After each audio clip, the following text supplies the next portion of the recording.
All right, let's call this episode 52 of the Athletic Philosopher podcast. I am your humble host, Jordan Goldstein, former sport humanities professor. I don't even know what we used to call ourselves back in the day. It was so long ago. I do have a PhD. I did used to teach as a professor of sport history, philosophy, psychology, sociology. As my guest today knows, the academy is a funny place and it's not necessarily suited to the people who like to talk about ideas and search for truth. And so I don't do that anymore at the university, but I am full into coaching, life coaching, fitness coaching, endurance training coaching. Um, I drop down all my links in the show notes if you are ever interested in getting into contact with me. But I am very excited today. We've got another fun live exposition into the world of philosophy with one of my good friends who also loves to talk philosophy, Mr. DecafQuest, Mahmoud. They call him Mo. We were deciding if he was the real Shem Shady, whether he should sit back down or stand up. But Mr. Decaf here has been somebody that I've really respected in terms of taking, his formal academic training in philosophy and looking for creative ways to spread an awareness of what philosophy can do for people who are not academics, but also, bravely and courageously just sort of moving into the online entrepreneurial space, like as an academic, as a philosopher. And there was like some alternate future timeline where you actually got to come to Canada and do some studies, if I remember correctly, but the things didn't happen. Or maybe I'm now misremembering.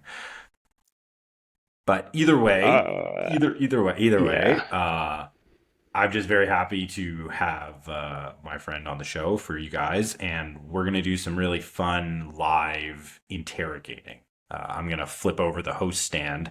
I'm gonna give Mr. Decaf here the mic, and he's going to take us through a philosophical exposition and what philosophical thinking and questioning can do. So I want to welcome him, but I also want to give him a chance to talk about his own philosophical entrepreneurial journey. And he's got a book out there that I think the people who listen to this podcast would really love and is going to be a really great launching pad for the people watching. You just flash the beautiful cover. It's a really great launching pad for our discussion today. So, Mr. Decaf, Mr. Mahmoud, thank you so much for coming on to the show. It's great to have you here. Thank you very much, Jordan. I'm glad that you invited me to this show. It's been 2 years since we last, in fact, did any. Back then, it was Twitter Spaces. I think it's a little over 2 years now. And last time I had a good time. It's always good to chat with you. So, yeah, looking forward to this one. As for Canada, I was not bound to do studies there. I was bound to go there on an immigration visa, permanent residency. That's what it But was. then, yeah, I got that on the passport. But then COVID happened, and I reevaluated my plans, navigated the uncertainty, which is one of the topics I talk about in the book, and then somehow Spain emerged as an option, and that's where I am based now. So, yeah. There you go. As for the book, it's called Philosophy for Business Leaders Asking Questions, Navigating Uncertainty, and the Quest for Meaning. It was published in November 2023, also 2 years ago. So that's interesting. We're discussing it now as well. And yeah, basically the book just focuses on the philosophical mindset. It's not about what philosophy or what this philosopher or that philosopher said. It's more about how we can cultivate a philosophical mindset, and how a philosophical mindset can help us become better problem solvers, navigate uncertainty in a more manageable way, search for meaning as well to live a good life, and there's a part on ethics as well, the different ethical frameworks. So yeah, this is where I think our discussion today comes in, because I'm wondering, first off, when I say philosophical mindset, what comes to your mind? Before we even discuss its relation to sports, if I say we need to cultivate a philosophical mindset, what do you think? Great question. And I'm going to link to your book in the show notes as well for people who are interested. Okay. Philosophic mindset. The word that initially comes to my mind is curiosity. It's Interesting. curiosity about the world. I want to know about the world. I want to know how it fits together. I want to know how it works. I want to know why. I want to know how. And then I want to know how to navigate through it to the best of my ability, to the best of my potential. So it's kind of maybe curiosity linked to understanding and then to application would be the way that I would Okay. think about a philosophic mindset. It starts first with curiosity, though, and this quest to know. This quest to know. And interesting that you mentioned curiosity about the world, which is, I would say, yes, there is that bit. But what about curiosity about yourself? Mm. What do you think Well, about that? well, I think if you want to know about the world, and this sort of gets to a lot of the philosophy that I've already presented on this podcast, and I've been sort of deep into promoting the ideas in the last few podcasts here. I would say that to know the world is to have experience of the world. And what is the experience other than my own experience? So, in Okay. order then to know the world, I have to know myself so that I can figure out the relationship of myself to the world. Like, I can't know the world apart from myself. So, your question to me, it's like, to know the world is to know my it's like it's contained within the answer, but thank you for making me explicitly spell it out. Yeah, and the reason why I'm getting there is because first off, I know that you're into phenomenology, so Yeah. this makes perfect sense, and it's quite interesting because later today, we have the monthly philosophy discussion book club, movie club as well. We're discussing a movie called Baba Aziz, which is directed by a Tunisian director and artist and filmmaker, in fact. And the movie talks about precisely this. It's a little bit on the mystical Sufi end, but then, to know, because the movie is set in the desert. Everyone is, you see, different people wandering around. They all are going to a meeting, but then everyone is going their own path. Mm. And so the entire movie is exploring this, the knowledge of ourselves and how we know the world by knowing ourselves. So this is the reason why I'm mentioning also this, or I asked this question, is because I think this is the interesting bit about the philosophical mindset, which is curiosity is essential, but then it's super difficult to incorporate that into some sort of self-awareness, because, and I want to know how this relates to sports in general, because we talk about, yes, curiosity, you want to know yourself. Self-awareness is important, because if you don't know your strengths and your weaknesses, and you don't know where you stand, you don't know what you know and what you don't know, uh, how can you go about, learning stuff? This is the a question that Plato grappled with his entire life. It's like, if how do I know what I need to be pursuing, what knowledge I should be looking for, if I don't know what it is?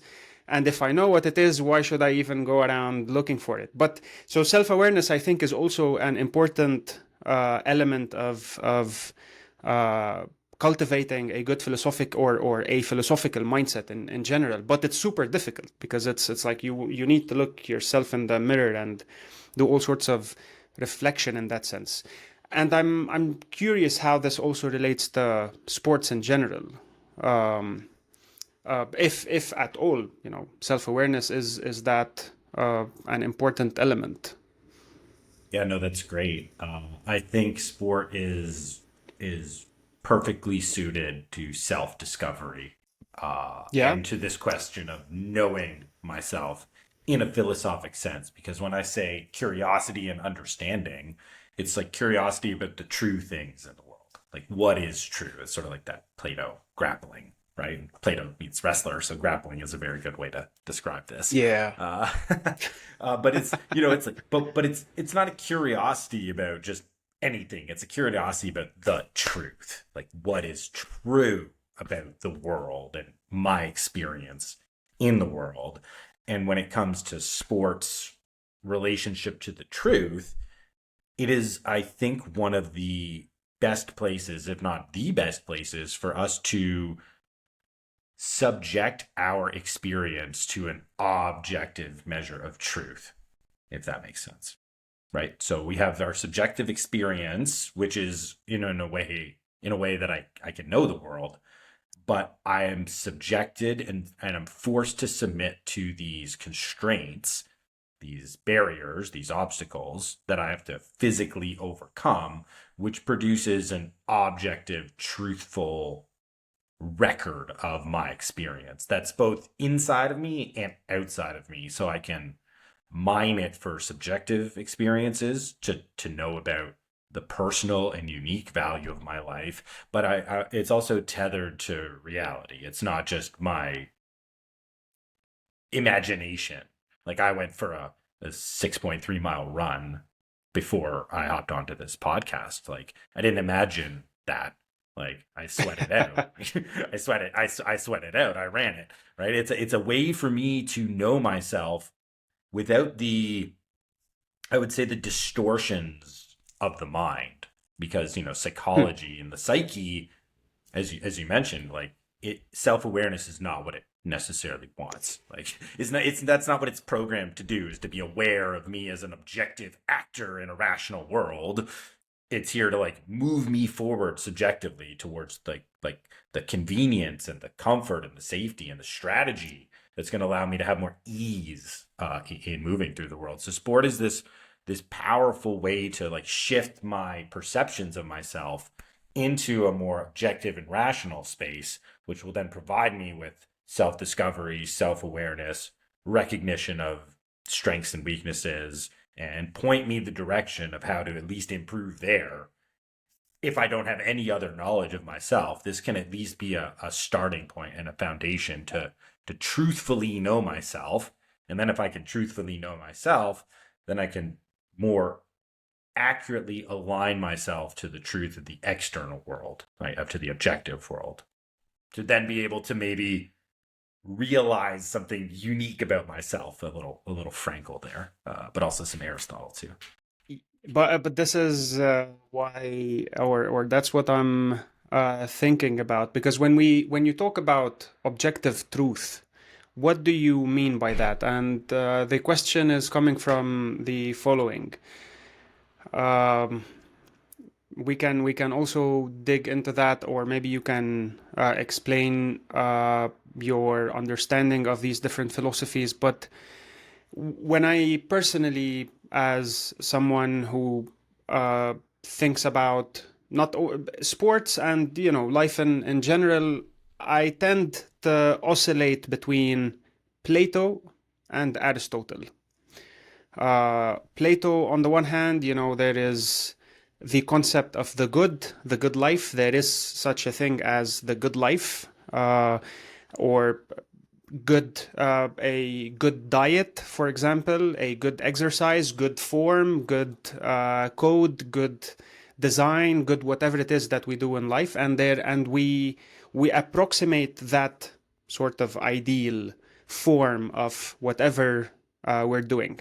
Whereas Aristotle is more on the, well, yes, there is such a thing as good, but then it all depends on the context, on the action, on what you're doing, and that form of the good is sort of the middle ground between two extremes. So a good diet is neither you starving yourself nor indulging and overeating. So you need to find that balance, and that balance is different for you and for me and for everyone. If you're an NBA player, your middle ground for exercise is different.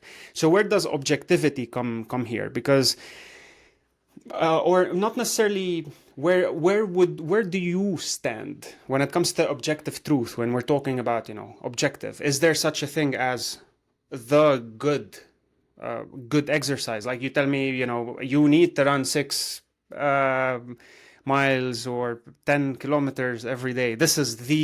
Good this is what a good exercise looks like, irrespective of where you are, what you do, how you do it, etc. Or what do you mean when you talk about the objective truth in this case? Yeah, very good. So I'm going to answer your question, but I'm also going to skirt directly around your question, as a good philosopher should do. They should do both. They should absolutely do both, and the answer sort of comes through the skirting. So you mentioned the idea of phenomenology, that's the type of philosophy that I'm interested in, and so for me, when you say objective truth, like it's marshaled in a phenomenological understanding. And again, phenomenology is just the philosophy of experience. It's the philosophy of experience.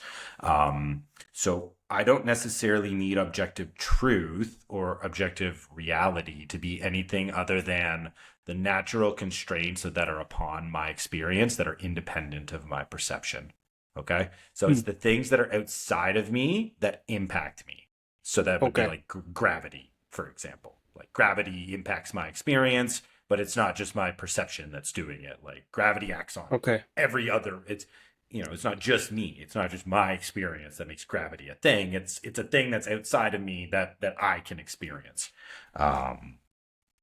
Something like time, for example, gets a little muddy because time is a shifting phenomenon in our experience, right? And some time feels more faster than other time, and time is different when you're younger versus when you're older versus you're in your prime. So it's like time an objective thing. It's like we yes, but then it's a very difficult one to get across. So that's the way I would view something as like objective. It's something that's independent on me, that it would effectively be some kind of a consistent constraint or a boundary upon me. Okay. That's also on other people. Constraint. It's like it's a constraint of the natural, something like that. In the way that we would think about scientific truth, for example, which Yeah. is not And how do you that. operate within these constraints? How do you determine what works and what doesn't in terms of a concept of the good or something to approximate towards? Like, maybe you can, in your case, right? Personally, Well, how do you this go is about learning? And when we talk about a good life, good exercise, how do you know, for example, that this is a good exercise that I'm doing? This is how it should be. Is it because you like, for example, I don't know, if this even makes sense, but oh, it's great. deciding, do I want to run every day. Is this because this is what you prefer, or because this is what should be done, or Hmm. because it's an enjoyable experience for you, which borders the mystical? Or is this because you're pushing your boundaries, pushing the constraints as much as possible? Is it is there some sort of definition or some sort of compass for what good looks like? So in Good that or something sense, else? I don't know. yeah, no. So in that sense, like I'm very Aristotelian. I think Okay. the good is particular, and I was just reading about this morning in a Viktor Frankl book, who also makes the same point, that it's like the uniqueness and the singularity of an individual's experience that is going to determine the meaning. Because if all of our quests are just general and repeatable and copycat of everybody else's quest, like we're not going to be able to marshal up the fortitude in order to like take on the adversity of these quests. So it's got to be the idea of the good or the meaningful, and they're not exactly the same thing, but they're not too far apart either, not too dissimilar. I would say has to be rooted in some sort of individualized understanding of self and then experience, and then to be aimed out. Aim and harmony are these very powerful Aristotelian ideas. You sort of mentioned the idea of the golden mean, right? That virtue or the good, right, is located in between two extremes. And when thinking about sport, right, and the good, and how is exercise good, it's not the form of exercise. It's not the particular run or the weightlift or playing soccer. It's the act of self-conquering that is the good of sport, because Interesting. it provides me the courage, right? Because I'm faced with boundaries and constraints, limitations on my action, right, that I am forced to overcome in order to obtain the good of that activity, or to obtain the goal, or to hit the target of playing sports. So if I'm playing soccer, right, and I score a goal, Football. football. Do we want a history lesson too? Because that's fine. It could be football. Soccer is short form for association football, right? So it's fine. Yeah, Short form yeah, for it's for yeah. soccer. Soccer is short form of association. And associate, if you know your history, you got rugby football and you got association football. You want to go, the Eaton rules of football. Okay, so it's fine. I get it. But definitions are Yeah. important. But if we're playing football, we're playing association football Or soccer. or soccer, you're good. I so badly miss talking to you. It's not the fact that I score a goal that makes me good. It's the fact that I submitted myself to not picking up the ball and chucking it in when I just felt when I felt frustrated that I couldn't deke with my feet past that defender. It's like I went up against that defender 5 times. He took the ball away from me 4 times, but on the fifth time, the move that I was trying to do, it finally worked, and then I got an open shot and I put it in the net. Right? It's the physical is our way of experiencing this self-conquering, and Yeah. just to plug Aristotle a little more, it's, the greatest victory is the greatest victory over the self, right? And also then courage is the foremost of all virtues. So athletics gives me this conquering feeling over a weaker version or a lower version of myself, which doesn't subject itself to the natural constraints of the objective. There's objective rules of soccer or football, right? That I willfully merge with. So I'm in accordance with nature or the natural whatever. And then I move through it and I gain the virtues by overcoming in the way that is within the bounds. And so like a game of soccer then can be just like the game of life, or just like life, in that sense that the more I merge my experiences with the truth of the constraints that are around me, and I bring my particular individual skills and talent, that are derived from what means something to me, and then I can find courage to conquer the adversity in front of me, well, then I can become more of myself, a better version of myself. I can know myself more. And it's not necessarily that one exercise is good or not good. It's that we should exercise in a way that aims us towards this self conquering experience. And that's the good. That's the good of exercise, because that can then be expressed individually through each individual person's, what do I need to conquer? What do I like to, what's the adversity that I can more easily move through than other people? What lessons do I learn about myself when I do that? Everybody should run. Number one, though, everyone should run. but effectively, it's like there's no one thing that's good or bad when it comes to the form. And then another thing would be like repeatability. What's good or what's bad? Is this something I can consistently do? And if it's something that you can't consistently be doing, it may not necessarily be the best for you. But now we're starting to get into more particulars and more of an Yeah, but objective this is idea. also important because that's an important distinction, because the idea of virtue for Aristotle is to cultivate this philosophical mindset, or this virtue, by habituation. So it needs to become a habit. If Yep. you're not doing it on a continuous basis, it's not a virtue. It's not a habit. You're not courageous because you do one courageous action in your life. It's because you are consistently and continuously participating in the courageous act, whatever it is. And in this case, conquering the self. I like that. I like that. This is interesting, and it's I the what came to mind when you're discussing this is something that Joe Rogan constantly repeats also on his podcast. It's like he gives himself or he a good and difficult exercise because afterwards everything is easy. It's so this self-conquering, the physical kind of self-conquering, because first off, you're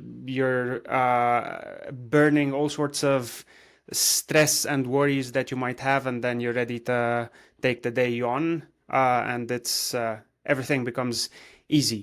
Is this how you view it as well? Is this the importance of moving your body, conquering yourself physically? So basically, my question is, what's the relationship between the physical and the mental, and how Oh, do they affect each other? it's everything. I think it's everything, but it's got to be conscious.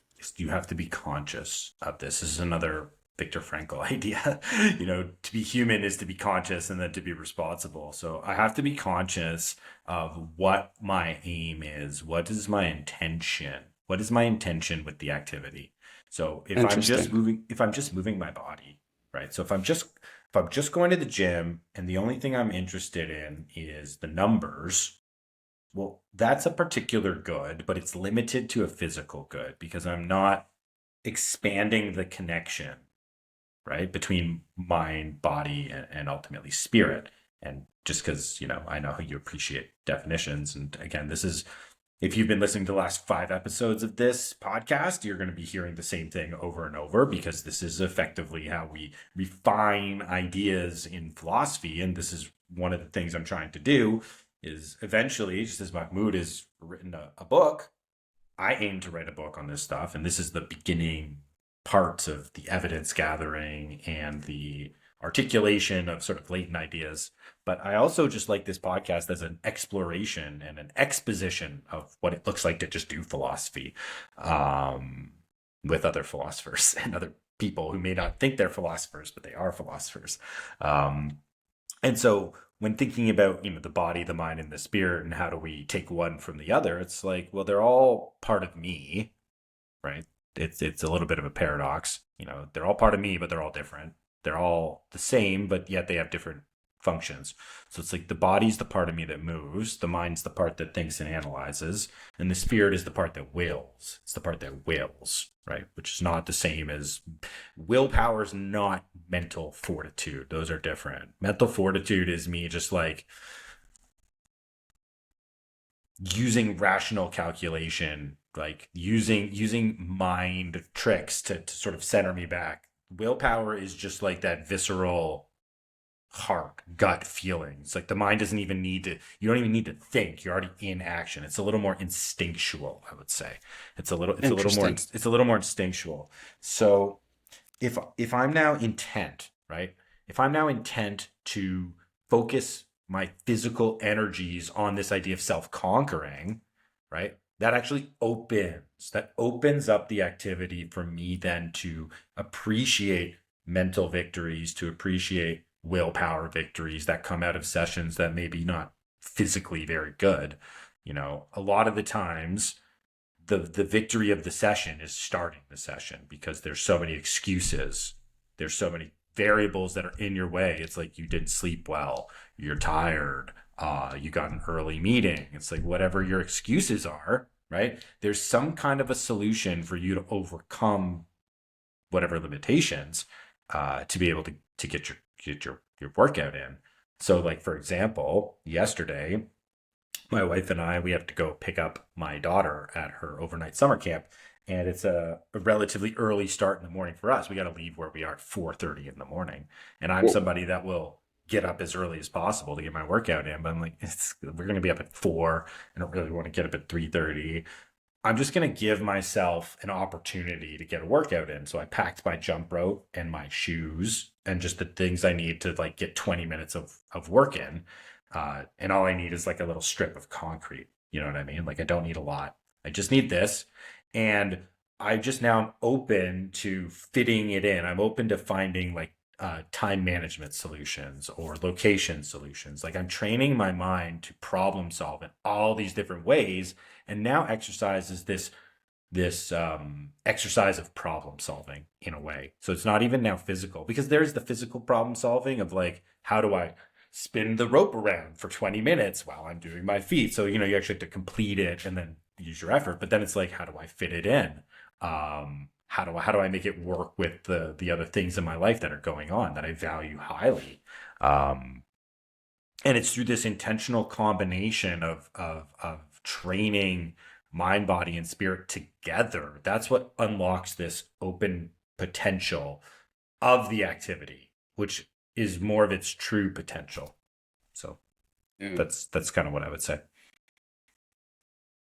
That's that's interesting, especially when you talk about willpower. Can you cultivate that? Is that something that you can exercise? Because it's true. Like sometimes to get yourself to do things, you need willpower, right? You need to decide, okay, this is what I have to do. And the question is sort of tied with the coaching practice in general, because Mm-hmm.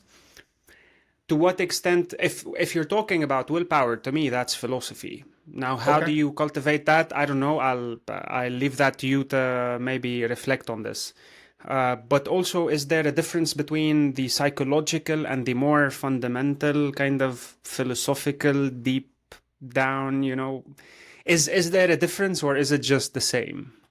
When someone shows up and tells you, hey, help, is there a way you can help me, I don't know, establish a an exercise routine of sorts?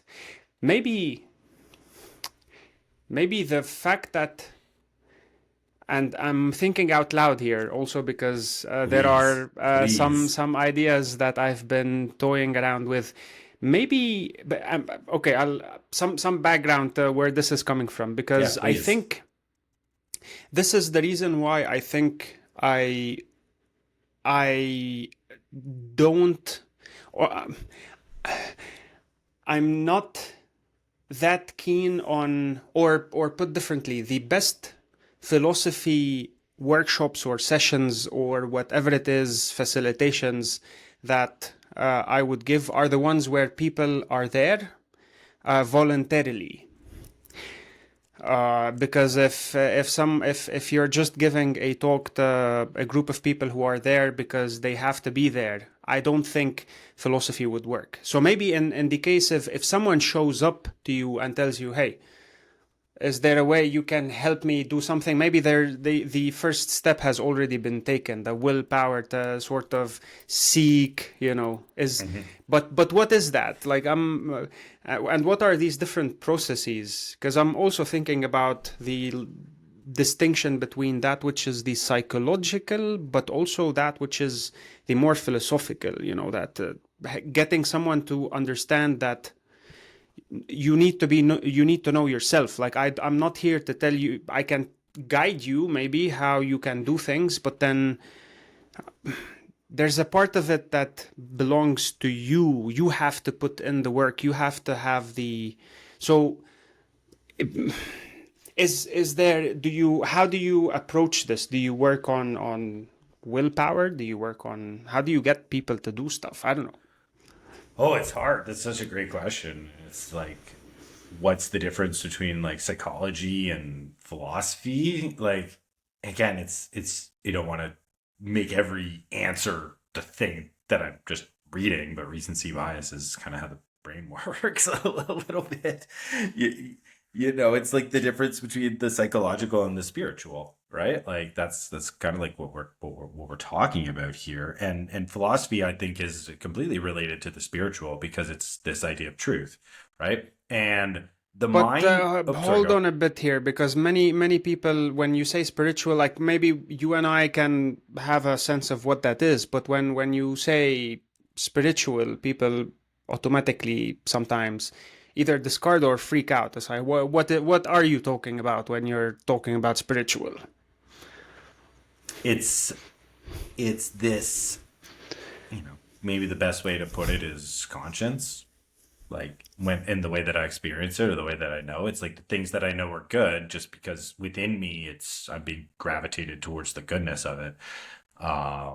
Not everything necessarily has an explanation in this world either. And when we're trying to talk about, existential issues, like issues of existence, like that's the realm of philosophy. That's like, why are we here? Like and so the brain can attempt to try to solve these things like rationally, calculatory, try to subject these things to some objective measure, but ultimately that's sort of a limited way to experience what I think, the truth of our lives is that there's something beyond. Now what that is, like, that's up for debate, and that's kind of like where religion comes in to fill the gap.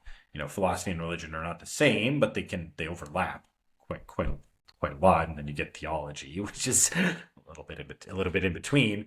And I have actually been called a sport theologian before, so it's like, That's yeah, interesting. which I That's thought was interesting. which I thought was kind of cool, actually. Yeah, I'm not yeah, gonna lie, I'm not yeah. gonna lie about that. So is there really like a hard and fast differentiation between these things? Like, no, I don't think we experience them as such, and I don't know if it's useful to try to know them as such. If the experience is that they're kind of similar but different, and it's a little bit muddy, like I'm okay with that. I'm okay because I can work with that in experience. And the best way that I can sort of just put this in the most practical terms ever, it's like, what determines meaning in my life? It's not what comes from up here; it's what comes from in here. I can feel things in the center of my body before my brain has any chance to form a rational thought, right? To form a spreadsheet of cost benefit analysis. Here's the path you should take. It's like I've actually already taken 5 steps down that path already because I've been moved by my gut. And there's a lot of interesting science about like the bacteria in the gut and the signals that go up from the vagus nerve, which is the biggest nerve in your body, which connects your brain and connects your stomach. And a lot of it actually comes from up here to the brain as opposed from the brain down on into the body. So there's even some interesting biological evidence to suggest that there are these two warring parts of us. There's actually even warring parts in the brain. If you think about the animal brain, the reptilian brain, the animal brain, and then like the prefrontal cortex, and then the different parts of the prefrontal cortex, and kind of getting into it, but like the part that is responsible physiologically for the rational thought and the calculation and all these things, there's a lot of fighting internally going on in between the disparate parts of me, but it's all my biology. So when somebody comes to me, the first thing I try to get them to do is to hear the inner signal that comes from the center of their body, which is their heart and their gut.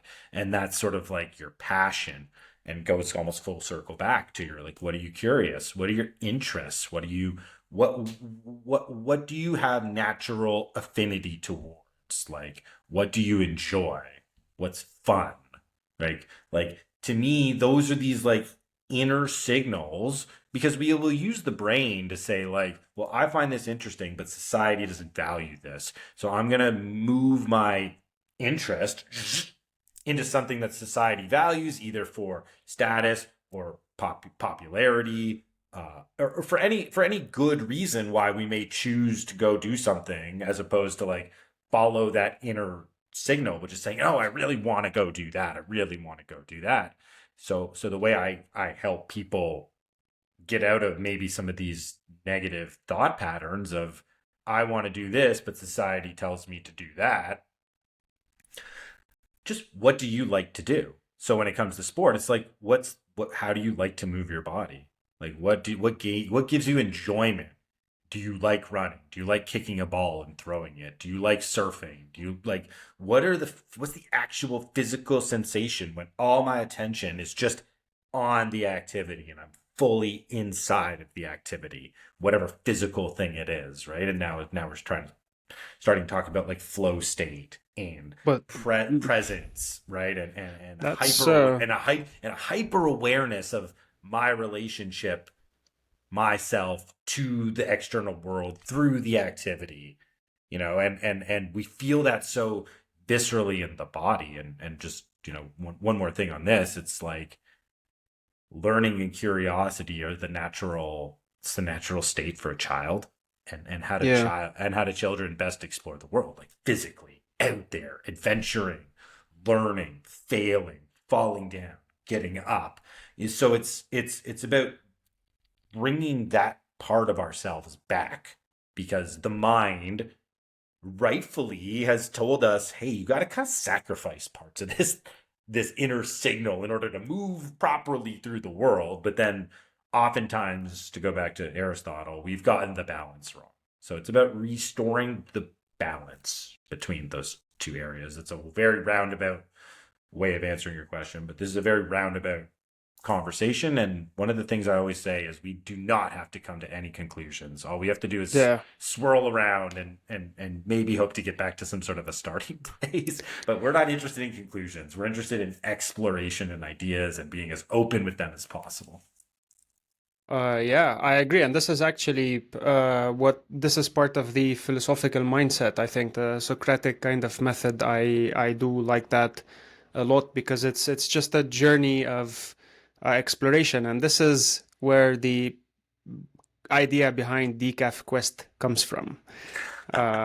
It's a laid back, chill quest because it's sort of on a path, and I this never is even this got is that down. the That's so cool. I love that. this is the real story behind where the nickname came from, because I wanted to join Twitter and back in 2018 my wife was trying to get me to join Twitter, uh, and finally I gave in. I was like, okay, sure. What I was very angry with academia back then, and everyone is taking themselves too seriously. So I was like, what do I like? This idea of quest has always been interesting for me. And then I was like, decaf quest, because it's decaf, it's chill, it's light. I know this will anger caffeine people, but then the idea is metaphorically, conceptually, this chill wandering around in search of you don't I'm not even sure what I'm in search of, but given your answer, it's what came to mind, because I was thinking about this the other day when I saw Happy Gilmore and Happy Gilmore 2, and I had this question I've been thinking about, but you mentioned society versus your passion, etc. So Happy Gilmore had a passion, right? Uh, he wanted to play hockey. That was what he wanted to do. That was his passion. But then all of a sudden, somehow he discovered or was almost forced into golfing, because this is where his real talent was. I don't know what my thoughts are, because it's like, on the one hand I get it, on the other hand it's like, where do you draw the line, or how do you figure out your Happy Gilmore kind of uh moment where you discover, okay, maybe this is not for me, maybe this is for me. Because we always talk about, I see people talking about grit and perseverance and stuff like that. And the dude was, I mean, Adam Sandler. Persevere. I want to play hockey. I'm every single year trying to, do the tryouts. Doesn't get picked up. Someone discovers him. He's like, hey, should be doing golf. So I don't So know. What do you think about that? Any reflections? Because it's yeah, I yeah. always think to myself, maybe my Happy Gilmore's moment is something else. I don't know. Maybe it's not Okay. finance. Maybe it's not marketing. Maybe it's not philosophy. Maybe it's not running. Maybe it's not basketball. Maybe I don't know. Yeah, Do I it's tinker? How do I determine what? Yeah. yeah, it's not. It's short answer. It's not what I do. It's who I am. It's not what I do. It's who I am. So Happy Gilmore is a hockey player. Whether he's playing hockey or playing golf, he's the hawk. He's himself, right? So Okay. the reason he succeeds in golf is not because he becomes like Shooter McGavin. No, it's because Mm. he Mm. brings in his hockey skills and virtues into golf, and it's his Interesting. unique mix. It's his unique mix. So one of the most important concepts, I think, in philosophy is openness. Openness.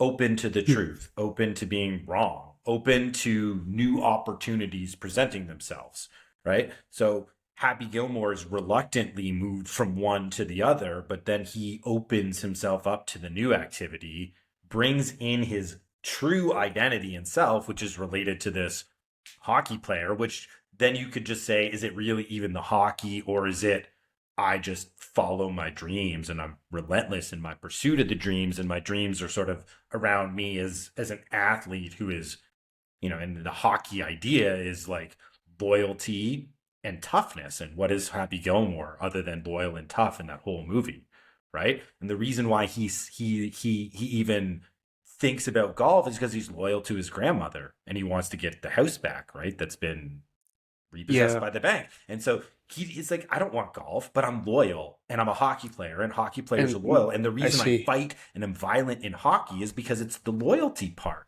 So it's really not about even hockey. It's about who's Happy Gilmore.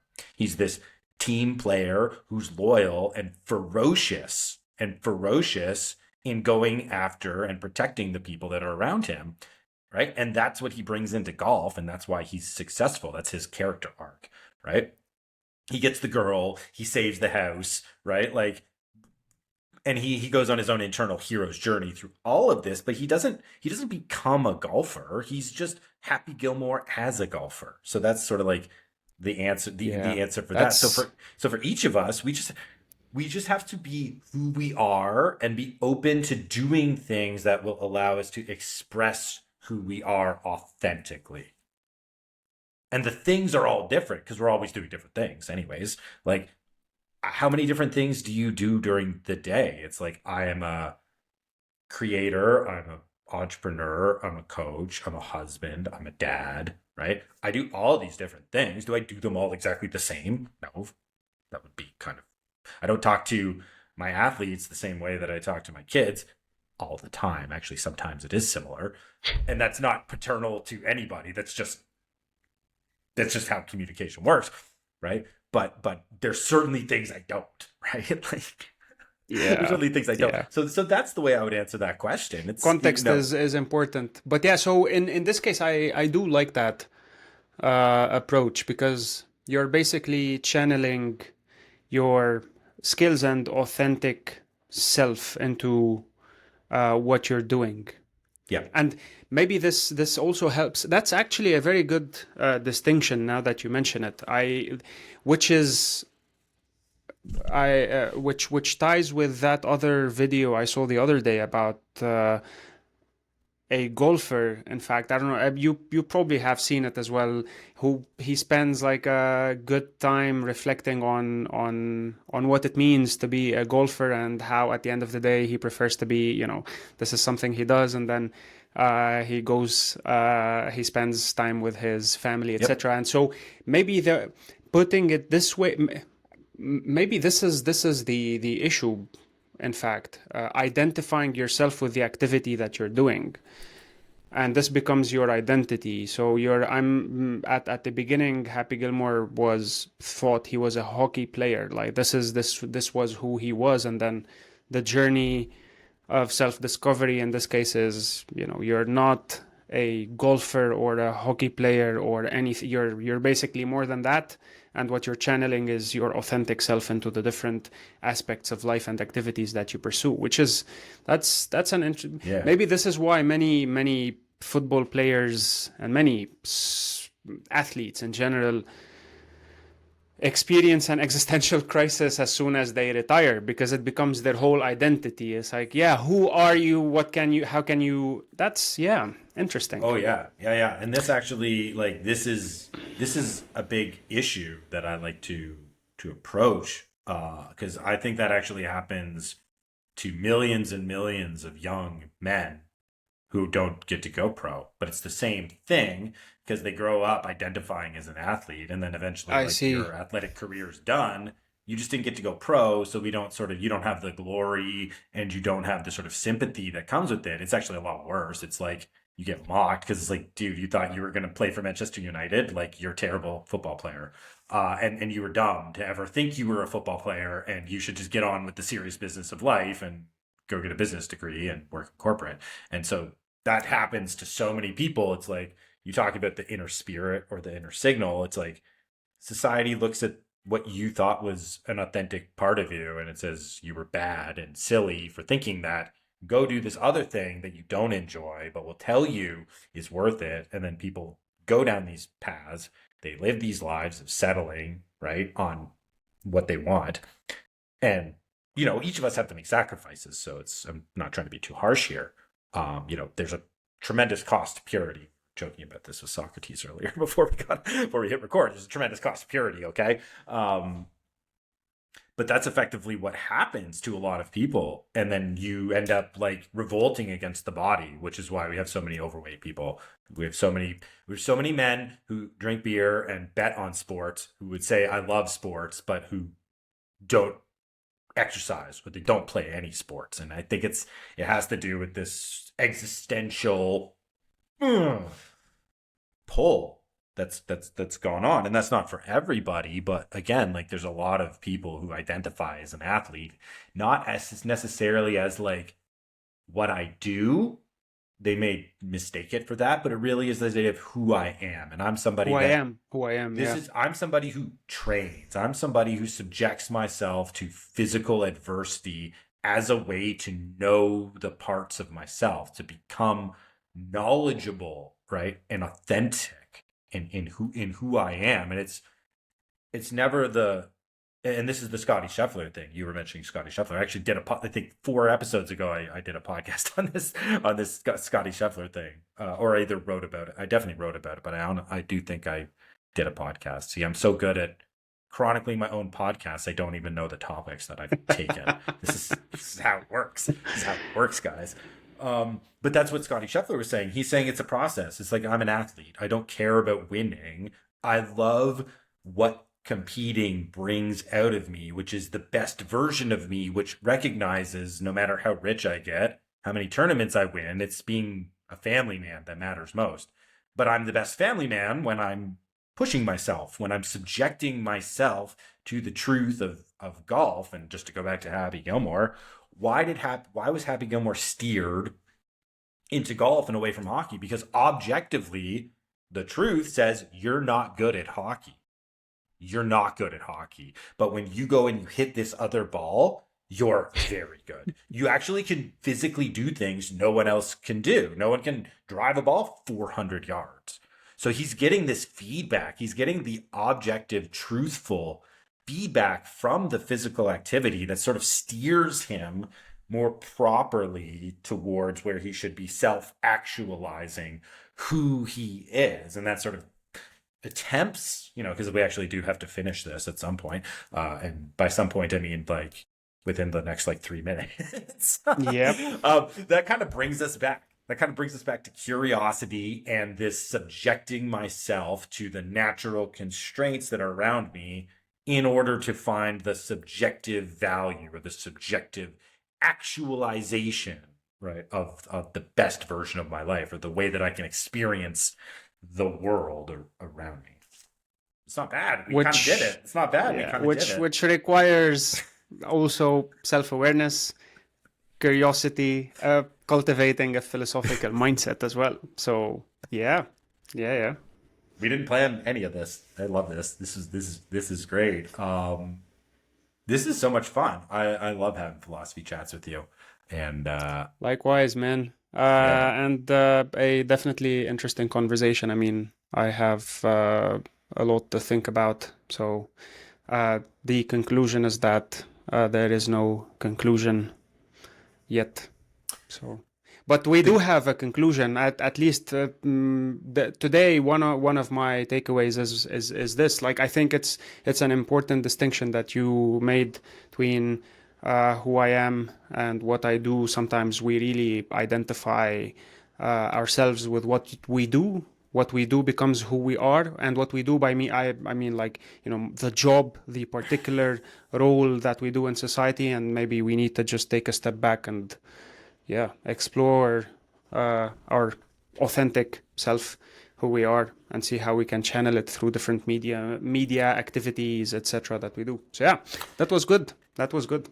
All right. Well, thank you very much for the Likewise. conversation. Again, DecafQuest. I will put links if you guys want to follow him. He hosts a whole bunch of he sort of mentioned he hosts a whole bunch of really interesting philosophy seminars. Again, just like me, he's very interested in applying philosophy in a real life sense that allows you to just make better decisions and to know yourself a little bit better in the world and to navigate it. And I just have a lot of time and a lot of respect for people who are doing that. So I'll put all of his links, and we'll invite him back for another talk at some point here.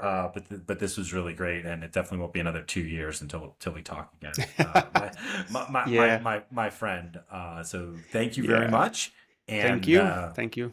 thanks for listening, everybody. We will see you in the next episode.